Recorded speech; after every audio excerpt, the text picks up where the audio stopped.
Paul, it is, I mean, obviously it's resonated so much with audiences already, Yeah. you can tell. And it's your first time making a modern day set film since Punch Drunk Love. So what does that afford you as a director? How does that impact your day-to-day life filming? Well, you know, it's amazing because you can just go, you can start shooting, and there's a looseness that happens. Obviously, when you make period films, you have to really plan them very meticulously about where you're looking, and you know, you take certain parts of the street to recreate an era and that kind of thing. But this was so much looser and faster. If we saw somewhere where we wanted to shoot, we could kind of run there and shoot. It kept it more immediate. Yeah, it's a great feeling actually. Yeah, really great feeling. Is it something that you might return to? I hope so. Yeah, I'd love to. And Leo, it feels like such a big finally moment, the two of you working together. What do you think Paul manages to bring out of you as an actor? I think he's inundated with ideas on set. Certainly during the pre-production process, the actors, there's a cacophony of ideas. And what Paul's really amazing at is sort of zooming in on that one good idea and expanding it. I mean, there was a lot of moments during this film where an actor would make a suggestion, and there were a lot of suggestions made, and that singular idea could take us into a completely different direction. The road trip that you see in this film with Sensei Carlos and I, that was all a lot of ideas that we just sort of made up spontaneously on set. And so, I don't know, he's just sort of laser focused on those great ideas, and that's a gift to have as an actor when you're working with a director. Does he make you think any differently about the craft of acting? Yeah, sure. I mean, I think there were moments in the film where I had sort of more traditional ideas for what the character might do. And he kept on, I think, again, that singular idea of him being this protagonist that maybe doesn't do anything that heroic was something that he had in the start. And every time we came to these crossroads in the movie where we'd do a sort of traditional trope, we'd sit down and Paul was more and more indignant. No, his heroism is being there for his daughter at the end of the film. And that was an amazing progress and relationship that we had, sort of finding the character as we went along. And what do you think that Leo added to your idea of who Bob was?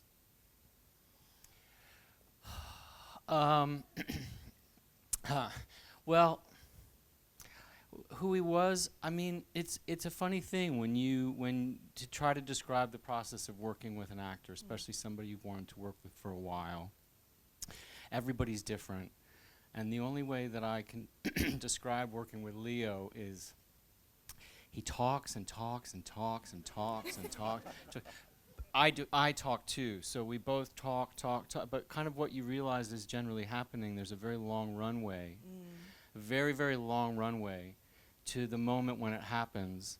And to try to explain to you what it feels like looking through the camera the first time. The first scene that we shot was doing, we had done some tests and things, but the first, excuse me, the first scene that we shot that we knew was going to be in the movie was with the teacher. For anybody that's seen the movie, when you just see Bob, you discover him 16 years later, and he's stoned and he's talking to his daughter's teacher.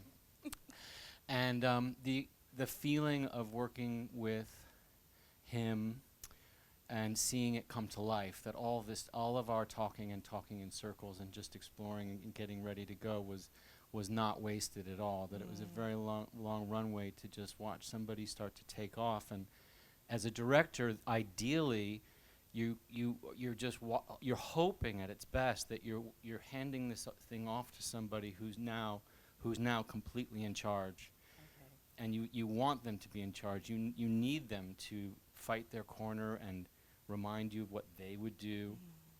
And that when it happens is really a magical feeling. It's one of the great reasons to make a film. Yeah.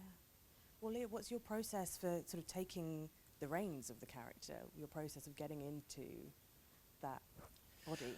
That's an interesting question, because I find it progressively more and more difficult to talk about what that is, other than the fact that it is a series of decisions and collaborations. You know, it's the other actors that come in and influence you, and you know, like I said, the moment where Benicio sort of came on set, I knew who my character was. He was in charge, and I was following his lead, and that dynamic sort of happened immediately. It's a combination of that, the pre-production, working with Paul. It was also, being on these locations and the influence that a lot of these non-actors had in our performances, bringing a realism, because a lot of them had these real vocations, these real jobs, whether it be some of the ex-ICE workers, people that worked at the Correctional officers. the correction offices, some of the nurses, all of that really informed. And there was the locations that we went to. He does about a year of location scouts before. I don't know if that's traditionally what you always do, but on this film, so we got to go into these places in Northern California where I understood who Bob would be, somebody that was kind of an ex-hippie, but also didn't want you on their land, disconnected, hated the government, no internet, no Wi-Fi, paranoid. All that stuff. It's a multitude of different things that gets you into character, I think. But also militarily disciplined if anybody comes to try to date his daughter. So he could be extremely liberal in one way, but extremely firm in another. Yeah. I'll answer for him, maybe to be what I think in terms of acting. To me, the best acting that I've seen is somebody who is incredibly prepared and ready, but open. To his point, if when an actor has everything planned out that they're going to do, all you're trying to do then is not listen to the other person who's there and fit your will into something, and that's inevitably leads to a bad road. It's a dead end, So to compliment him is there's a tremendous amount of preparation only to see it just fly out the window because you have to be there with another person or dynamics of the situation. Yeah. That's the best way that it works. Yeah. Thank you, Paul. You're welcome, Leo. Well, can you tell us about the locations? Because we are watching it on the screen that it's supposed to be watched on. It's right. in the biggest screen possible. That's right. And the locations, the chases, everything looks so incredible. So tell us, a year finding them. Tell us about that. Probably more, just because we were noodling around. I live in California. Florencia lives in California. We would, we kind of went from the tip of California, the northern tip in the woods where Bob and Willa lived, down to the southern border. For those of you that have seen the film, the opening was shot at the border of Mexico and kind of near Otay Mesa, very, very close to Tijuana. Okay. That really is the border wall right there. So we really went from one end to the other, trying to find things that fit the story, knowing that you were going to kind of have this epic story that moved. Obviously, all the stuff with Perfidia is one thing, but once the story with Bob and Willa starts, we're going to start in the woods, and then the chase will be on. And we detoured over to El Paso, where we had an incredible community of people that we shot in. All the stuff with Benicio and Leo and jumping on rooftops is all such a brilliant scene. in El Paso, and we had an incredible community down there of people, heavily Latin community, obviously, and people who'd never been near a film set before, and it was just, I think, speak for both of us, just one of the most magical experiences we've had shooting anything, really. And this particular road, the road at the end, is near the border of California and Arizona. I can imagine it's going to get a lot more visits after. Yeah. I can't believe it's not been put on film before. Maybe it has, but that roller coaster ride of those roads, Borrego Springs, another place that was a few hours from home that I'd never visited before, but is incredibly cinematic that he found. Yeah.